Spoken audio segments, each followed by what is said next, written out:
자, 반갑습니다. 한국사입니다. 오늘은 이제 기말고사 시험 범위로 들어갑니다. 이제 지난번 중간고사 시험 범위의 마지막이 뭐였냐? 전후의 대한민국과 북한의 정치와 경제였어요. 그럼 이제 전후의 이승만 독재 정권을 지난 시간에 배웠는데, 이전에 우리는 이제 이승만 독재 정권이 어떻게 붕괴를 하는가를 만나보겠습니다. 일단 이거는 교과서에는 없는데 4.19 혁명의 당시의 상황이, 그 당시에 한반도가 어떠한 상황이었는가를 만나보라고 제가 첨가를 했어요. 일단 지난번에 전후 대한민국의 50년대의 경제를 배울 때 300산업, 무상 원조로 우리가 공업이 성장을 하다가 미국이 무상 원조를 유상으로 전환하면서 이승만 정부의 부담이 생겨났고, 그로 인해서 경제 위기가 찾아왔습니다. 일반적으로 경제 위기가 탐생하면은 일반적으로 정부의 지지도가 떨어집니다. 기본적으로 경제가 괜찮으면은 일반적으로 지지도가 올라가요. 하지만 안 좋으면은 나빠집니다. 그래서 이승만 정부에 대한 반감이 점점 생겨나는 상황이었고, 그 당시에는 이승만 정부가 잘했고 잘못했고가 되게 좀 나름대로 뚜렷한데, 이승만 정부를 저는 딱히 좋아하지 않지만은 이승만 정부가 뭐 잘한 점이 있어요. 충분히. 그게 뭐냐면은 당시에 의무 교육을 확대합니다. 혹시나 해서 말하는데, 뭐 제가 마음에 안 든다고 해가지고 제가 뭐 역사를 왜곡하거나 색안경을 끼고서 보는 거 아니거든요. 너무 오해하지 마시고 알아서 판단하십시오. 그런 거는. 자, 1945년 광복 이후에 당시 우리는 우민화 교육의 영향으로 문맹률이 80%였어요.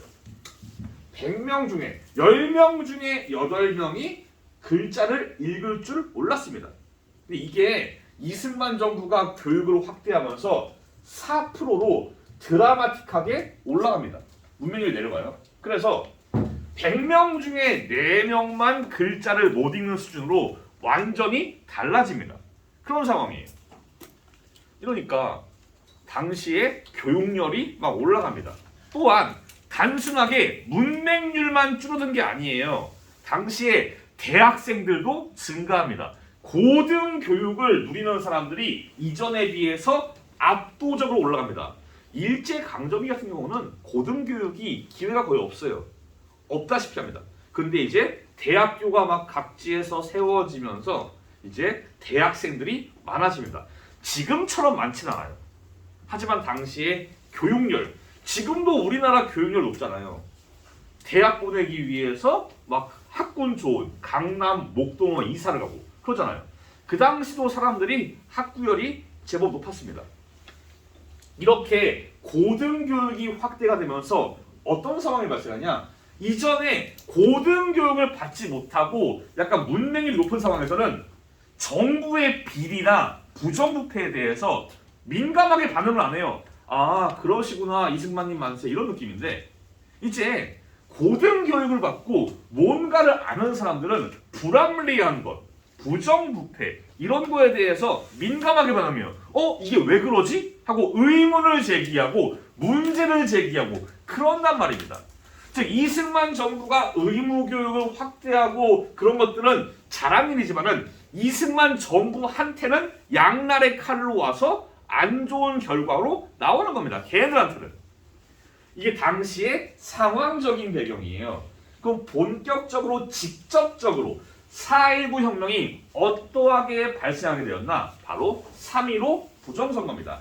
당연히 3.15 부정선거는 중요한 키워드라고 할 수가 있겠습니다. 자, 1960년에 말입니다. 선거가 있었습니다.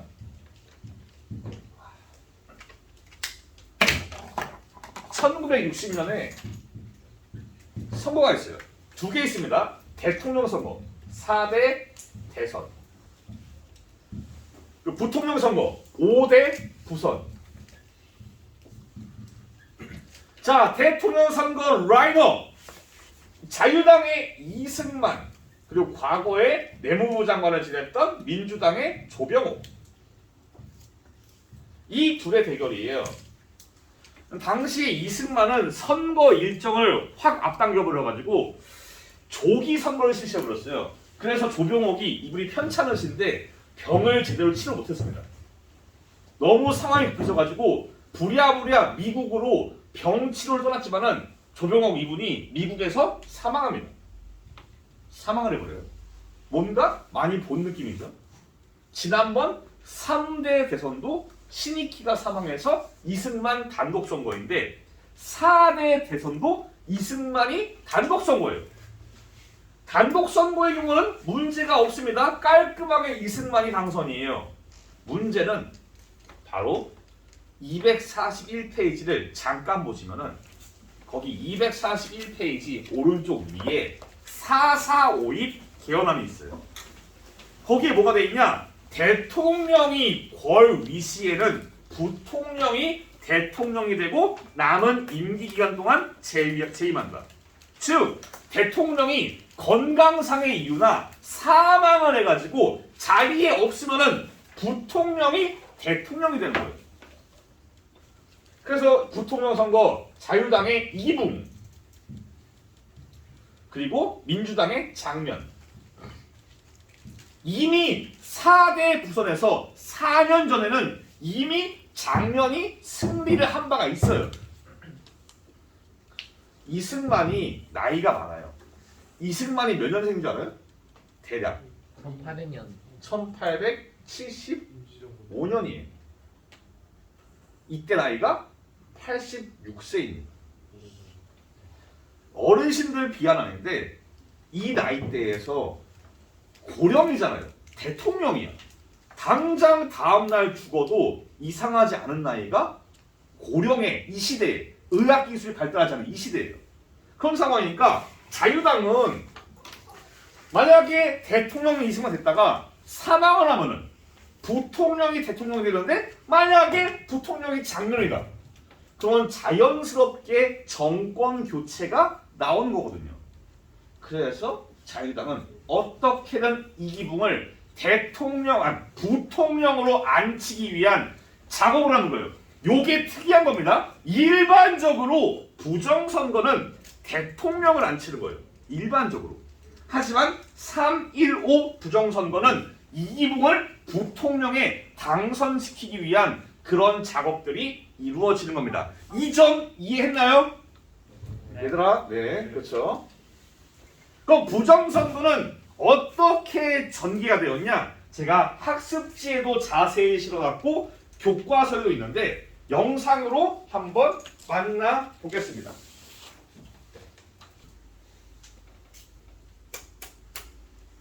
실제로 당시에 부정선거를 할 때 이기붕표를 너무 많이 넣어가지고 어떤 지역에서는 110%가 넘었어요. 이기붕표가. 인구가 만약에 100명인데 이기붕표가 110표가 나왔어요. 그래서 부랴부랴 넣었던 거를 빼는 상황도 나왔어요. 예. 이거를 안 빼는 경우가 여담이지만은 러시아의 푸틴이 140%를 달성한 바가 있습니다. 총 투표자가 140. 인구가 1억이면은 투표지가 1억 4천이 나온 거지. 여튼간에 그래요. 이렇게 조직적으로 부정선거가 진행이 됐거든요. 근데 꼬리가 길면은 밟힌다고 부정선거가 적발이 돼요. 마산에서 당시에 야당 참관인과 여당 참관이 아웅다웅하는 상황에서 툭 치니까 투표함이 넘어졌는데 그 쏟아진 투표함에서 이기붕표가 많이 나왔습니다. 다 이기붕표야. 밑장을 뺀 게 딱 걸린 겁니다. 그래서 마산 지역에서 제일 처음 부정선거를 규탄하는 시위가 발생을 한 거예요. 3월 15일 당일에 마산에서 부정선거를 규탄하는 시위가 발생을 합니다. 정부는 경찰은 여기에 대해서 총으로 발포를 해서 사망자가 발생을 했어요. 근데 이 3월 15일 부정선거 규탄 시위에 참여했던 만 15세의 어린 학생이었던 김주열 군이 실종됩니다. 그리고 한 달 뒤에 마산 앞바다에서 눈에 최루탄이 박힌 참혹한 모습으로 떠오릅니다. 만 15세의 어린 학생이 참혹한 모습으로 떠오른 거예요. 이게 언론에 보도되면서 전국적인 분노가 탄생을 합니다. 그래서 김주열 군도 중요한 키워드예요. 이번 파트 기말고사 파트의 주된 화두는 그겁니다. 독재 정권과 이 독재 정권에 맞선 민주화 운동. 근데 민주화 운동은 고통과 희생과 피로 쓰여진 민주화입니다. 우리의 민주주의는 피로 달성을 한 거예요. 수많은 희생들이 따랐습니다. 나중에 배울 6월 민주항쟁도 이한열 열사가 사망을 했고, 이 4.19 혁명도 이 김주열 어린 학생이 사망하면서 그 전환이, 국면이 완전히 전환됩니다. 참 안타까운 일입니다. 그래서 이 김주열 학생의 시신이 떠오른 다음에 마산과 전국 지역에서 추가적인 시위가 발생했고, 경찰은 다시 한번 발포해서 사망자가 또 발생을 해요. 정부는 이런 상황에 대해서 이게 다 공산주의자 빨갱이 쉐끼들이 뒤에서 조종을 했다라고 발표하지만은 아무도 그걸 믿지 않습니다. 당연히 당시 사람들은 이게 부정선거에 대한 원인으로 나왔다라고 다 인지를 하고 있어요. 그리고 4월 18일 고려대 학생들이 서울에서 이제 시위를 했습니다. 시위하고 돌아가는 길에 정치 깡패 조직폭력배들이 고려대 학생들을 습격하는 사건이 발생합니다. 이게 또 다시 한번 전국적인 분노를 가져와서 바로 운명의 그날 4월 19일이 찾아오는 겁니다. 4월 19일에 서울에서 10만 명이 넘는 사람들, 그 당시에 인터넷도 없고 전화도 없어요. 핸드폰도 없어요. 그런데 10만 명이 넘는 대규모의 인파가 모여가지고 우리가 이승만 대통령과 면담을 해야겠다 이러면서 경무대로 진출합니다. 경무대는 뭐냐? 지금의 청와대예요. 지금의 청와대를 이 당시에는 경무대라 불렀습니다. 이렇게 대규모의 인파가 경무대로 진출하고 이거를 막는다고 경찰이 발포해서 이날 하루 168명 이상이 사망합니다. 이 중에서 초등학교 중학생이 30명이 죽어요. 고등학생도 한 그 정도 죽고. 나 숫자가 좀 헷갈리네. 초등학교 중학생, 고등학생이 합치면 거의 60명 가량이 죽거든요. 이때 이 발포로. 이렇게 시위가 커지자 사망자가 발생하고 시위가 커지자 정부는 계엄령을 선포해서 군대를 동원해서 이 혁명의 불길을 막아보고자 했습니다. 하지만 정부의 의도와는 군대가 다르게 움직여요. 247페이지 오른쪽 위에 사진이 있거든요. 247 오른쪽 위에 사진이 있어요. 그 사진에 뭐가 보입니까? 탱크 보이죠? 탱크. 탱크에 시민들이 타고 있어요. 이게 뭐냐면은 당시에 계엄군 사령관이 우리 군인은 민간인을 쏘지 않겠다. 민간인을 막지 않겠다. 오히려 경찰의 발포로부터 민간인을 보호하면서 심지어 가끔은 시위대랑 함께 움직이기도 해요. 오히려 군대가 경찰의 발포에 맞서서 막아주는 그런 상황이 나오는 겁니다. 그래서 거기 보시면은 탱크 위에서 환호하고 있잖아요. 시위대랑 계엄군이 같이 움직이는 겁니다. 자, 이렇게 시위가 전개가 되었습니다. 시위가 소강 상태에 들어서는 4월 25일쯤에 대학 교수들이 나섭니다. 지금은 대학교가 매우 많아요. 교수도 매우 많습니다. 이 당시는 대학교가 전국에 많지 않고 교수도 많지 않아요. 이 당시의 교수는 엘리트예요. 아까 잠깐 봤던 영상에 이기붕 선생, 이승만 박사, 장면 박사, 조병옥 박사, 이 당시의 박사는 최고의 엘리트예요. 석사 박사의 박사는 지금이랑 다른 위치입니다. 지금도 박사하면은 공부 열심히 하는 사람이에요. 이 당시의 박사는 나라에서 손꼽히는 엘리트예요. 이 당시의 대학 교수들이 당시에 서울에 200명 이상이 모여가지고 시위합니다. 학생들이 흘린 피해 보답하자 이러면서 성명서를 발표하고 시위를 해요. 당시에 걸핏하면 발포하던 경찰들도 대학 교수의 시위에는 모습을 보이지 않아요. 원체 엘리트니까 쫄았어요, 경찰이. 시위 진압을 안 합니다. 그래서 대학 교수들이 시위를 나섰고 이거를 이승만 정부는 상당히 심각하게, 특히 이승만 대통령은 이 얘기를 듣자 상당히 진지하게 인지를 하기 시작해요. 그리고 심지어 초등학생들도 9살, 8살, 10살 어린 초등학생들이 시위를 해요. 우리 부모 형제들에게 총뿌리를 겨누지 말라 이러면서 초등학생까지 시위합니다. 남녀노소 계층을 가리지 않고 이승만 정부의 폭력적인 진압과 부정선거에 대해서 규탄하는 움직임을 보인 겁니다. 결국 이승만 대통령은 국민연합을 뜻이 그렇다면 나는 하야하겠다 라고 해서 하야합니다. 탄핵은 끌어내리는 거고 하야는 자기가 물러나는 거예요. 자기가 자기 스스로 나가는 거를 하야라고 합니다. 그래서 이승만이 대통령직에서 사임하고 병 치료를 위해서 하와이로 망명을 합니다. 그럼 자연스럽게 빈자리가 되니까 당시에 외교부 장관인가였던 허정이 임시 과도 정부를 세워가지고 이 대한민국의 상황을 수습하기 위해서 나섭니다. 여기에서 중요한 포인트 나옵니다. 이승만이 하야한 다음에 새로운 정부는 일단 헌법을 바꾸거든요. 요게 중요 포인트예요. 어떻게 4.19 혁명 이후에 헌법이 개정이 되었는가? 첫 번째, 양원제입니다.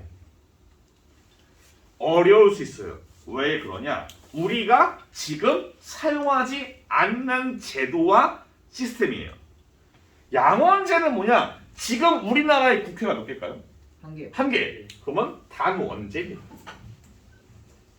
단원제는 국회가 한 개예요. 그 자연스럽게 유추할 수가 있죠. 양원제는 국회가 몇 개일까요? 두 개요. 두 개입니다. 미국처럼 상원과 하원이 존재하는 게 양원제입니다. 이 당시에 상원을 참의원, 하원을 민의원이라고 해가지고 사실 양원제는 지난 이승만 정부 시기에 발췌개헌이나 4.4.5개헌에 있기는 했어요. 하지만 실행을 안 합니다. 이 당시는 헌법에도 있고 실제로 양원제로 국회의원을 뽑았습니다. 실제로. 그리고 또 하나, 내각 책임제. 내각 책임제는 정말 이해하기 어려울 수 있어요. 우리가 이때밖에 사용하지 않았습니다. 쉽게 말하면은 옆나라 일본이 내각 책임제예요. 일본은 사람들이 국회의원을 뽑아요. 뽑은 다음에 국회가 꾸려지면은 국회에서 총리를 뽑아요. 자연스럽게 국회에 여당이 당선되겠죠. 사실상 여당 내에서 총리를 정하는 거나 마찬가지예요. 그렇기 때문에 일본은 딱히 대통령이 없고 총리를 국민들이 뽑는 게 아니에요. 국회의원들이 총리를 뽑아서 그 총리가 각종 장관들을 이끄는 내각의 대표로서 이제 나라를 이끄는 겁니다. 요거를 내각 책임자라 그래요. 즉 외교부 장관, 국방부 장관, 장관들이 있고 이 장관들이 이끄는 게 총리인데 이 총리는 국회에서 뽑는다고요. 국회에서. 대통령은 또한 간선제입니다. 요거는 밑줄은 치는데 크게 중요하잖아요. 왜 그러냐? 내각 책임제에서는 대통령의 의미가 없어요. 대통령은 권한이 없습니다. 거의. 사실상 모든 실권은 내각을 이끌고 있는 총리가 모든 실권을 장악하고 있는 겁니다. 그래서 헌법을 이렇게 개정했어요. 양원제, 내각 책임제, 대통령 간선제 헌법을 개정을 했고요. 이 헌법에 따라서 5대 총선을 실시해서 참의원과 민의원, 양원제를 구성했습니다. 이 양원제 국회는 당연히 혁명 이후니까 민주당이 승리했어요. 자유당은 다 합쳐서 4석밖에 없어요. 4석 먹은 게 신기해 사실은. 여튼 민주당이 압승을 했고 일단 대통령 간선제의 원칙으로 윤보선이 대통령이 됩니다. 일단 동그라미 칠게요. 윤보선이 중요한 인물은 아니에요. 학습적으로. 왜냐면 이 당시 대통령은 실권이 없어요. 그냥 바지야. 허수아비예요. 그냥 얼굴만 남이에요. 윤보선은. 다만 이거를 동그라미 친 이유는 사람들이 이승만 다음에 대통령이 누구냐 하실 때 바로 박정희를 꼽아요. 사이에 윤보선이 존재했다는 상식적인 의미로 제가 말씀드렸어요. 적어도 우리가 대한민국의 대통령들의 역사는 누가 있었는지는 아시는 게 좋겠다고요. 기본적인 상식으로. 우리가 미국처럼 대통령이 막 40명 넘는 게 아니잖아요. 아니 여러분들 이제 장차 나중에 자식을 낳으면은 걔네들 피곤하겠다. 대통령이 많아지니까. 그렇습니다. 그래서 윤보선이 대통령이 돼가지고 윤보선이 총리 후보자를 임명을 하면은 이 총리 후보자를 국회에서 표결로 오케이 하는 거예요. 윤보선이 장면을 국무총리로 임명했고 국회에서 표결로 오케이를 해서 장면 내각이 출범합니다. 총리가 모든 신권이 있어요. 그래서 이 시기를 윤보선 정부가 아니라 장면 내각이라고 칭하는 이유가 다 있는 겁니다. 장면이 사실상 모든 권한을 다 가지고 있어요. 지금까지 우리나라의 최초이자 마지막의 내각 책임제 정부예요. 아마 향후로도 나오기는 어려울 것 같아요. 당분간은. 이 장면 내각은 어떠한 정책을 실시했나? 일단 당연히 4.19 혁명의 원인이었던 3.15 부정선거의 관련자들을 처벌을 합니다. 근데 처벌이 제대로 잘 안 됩니다. 약간 흐지부지해야 됩니다. 약간 살짝 느낌이 재판도 길어지면서 당시의 사람들이 부정선거 관련자들에 대한 처벌을 강력하게 요구했지만은 장면 내각은 이 처벌을 제대로 진행을 못했습니다. 국민들의 반감이 어느 정도 있어요. 그리고 뭐 지방자치제 시행하고 장면 내각은 당시의 대한민국이 뭐가 필요한가를 어느 정도 인지를 해요. 뭐가 필요하냐? 경제 발전입니다. 경제 개발. 50년대 말에 경제 위기를 극복하는 것이 장면 내각이 가진 하나의 수건 사업이에요. 근데 경제 개발할 때 돈이 필요해요. 돈이 없습니다. 돈을 마련해야 돼요. 일단 장면 내각은 경제 개발 5개년 계획을 수립을 해요. 이거를 할 때 돈이 없으니까 장면 내각은 가만히 보니까 우리 대한민국이 국방비가 좀 많은 것 같다. 그러면은 국방비를 줄여가지고 그 돈으로 공장을 만들자. 그래서 군대 감축을 시도해서 군대 감축을 통해서 국방비를 돌려가지고 공장을 만들자라고 결정을 해요. 그럼 자연스럽게 누가 불만했냐? 군인들. 순식간에 일자리를 잃게 된 장군들이 불만이 많아집니다. 자연스럽게 다음에 5.16으로 이어지는 배경이 되는 겁니다. 거기에 더해서 이 당시에 이승만 독재를 거친 사람들이 그동안 이승만 독재에 억눌려 있던 민주주의의 움직임이 일어납니다. 뭐 예를 들면은 노동자들은 자기 근로 노동의 처우 개선을 위해서 움직임을 얘기하고 또는 과거 이승만 정부 시기에 피해를 보고 학살을 당하고 그런 사람들은 진상조사를 얘기하고 심지어 북한과의 평화 통일을 얘기하는 그런 사람도 나와요. 여러 가지 목소리가 나오면서 민주주의가 발전합니다. 민주주의는 조용할까요? 시끄러울까요? 민주주의는 시끄러운 거예요. 나쁜 의미가 아니에요. 뭔 소리냐? 만약에 제가 여러분들 4반 여러분 한국사 고생했습니다. 우리 오늘 짜장면 먹읍시다. 중국집 콜 시킬게요. 얘기했을 때, 자 여러분 뭐 드실래요? 저는 짜장면이 좋겠어요. 라고 하면 눈치 보잖아. 저 짜장면이요. 저 짬뽕이요. 이런 식으로. 눈치를 보고서 자기가 원하는 거를 얘기하자는 거. 이거는 민주주의가 아니에요. 민주주의는 저 유산슬이요. 저 깐풍기요. 저 라조육이요. 이렇게 원하는 걸 얘기하는 게 민주주의예요. 그럼 자연스럽게 시끄러워지지. 그렇잖아. 이 당시에는 민주주의의 성장으로 자기가 이야기하고 싶은 것들을 이야기하는 시끄러운 상황이에요. 요거를 이해 못하는 게 누구냐? 군대. 군대는 철저하게 까라면 깝니다.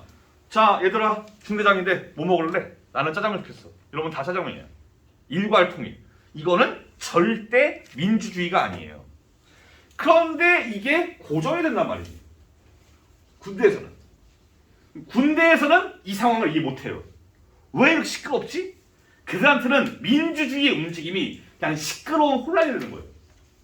우리가 이런 것들을 거쳐서 민주주의가 성장하는 건데 이걸 이해 못하는 겁니다.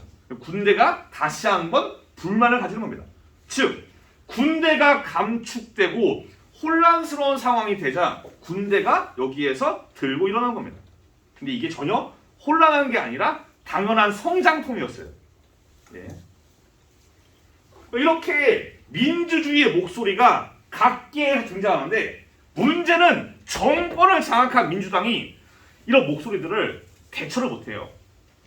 여러 목소리가 나오면 이거를 정리해가지고 해결책을 제시를 해야 되는데 당시에 민주당이 윤보선과 장면이 사이가 안 좋아요. 윤보선은 민주당 구파, 장면이 민주당 친파. 그래서 민주당 내에서 파벌 싸움을 하면서 당시의 민주당이 단합된 모습을 보이지 않아요. 심지어 얘들은 따로 정당을 만들어요. 신민당이라고. 나중에 나오는 신민당. 이런 식으로 민주당이 분열된 상황이니까 이런 여러 가지 목소리에 대처도 못해, 정책 제시도 못해 이러면서 어영부영 가다 보니까 당시의 국민들한테 인기가 점점 떨어지는 겁니다. 이후에 박정희 수장이 5.16 쿠데타를 일으키는 겁니다. 이게 박정희 정부에 의해서 장면 내각은 무능력한 정부로 찍혀버렸어요. 근데 그 정도는 아닙니다. 나름대로 경제 개발을 위해서 움직임을 보였고 나름대로 민주주의를 위해서 노력을 했어요. 다만 자기가 쿠데타로 정변으로 장악한 박정희는 자기의 정당성을 위해서 이전 정부를 깎아내려야 됐습니다. 그래서 의도적으로 장면 내각은 혼란하다고 많이 강조가 됐어요. 지금은 그 정도는 아닙니다. 이거를 나중에 박정희가 그대로 들고 갑니다. 꾸린 거는 장면이요, 실행은 박정희가 되는 겁니다. 예. 그건 제가 나중에 다시 설명드릴게요. 자, 오늘 수업은 여기까지예요. 수업 중에 중요한 키포인트 몇 개 있었거든요. 놓치지 마시고 다 잘 보시기 바랍니다. 아셨죠? 오늘 수업 여기까지고요. 다음 시간에는 이제 박정희 시대에 대해서 만날 텐데 그 248페이지부터 251페이지까지를 두 번으로 나누어서 전개를 할게요. 이거를 한 시간에 다 하면 모자라요. 그래서 두 번으로 나누어서 전개하겠습니다. 고생 많았습니다. 다음 시간에 뵐게요. 감사합니다. 수고하셨습니다.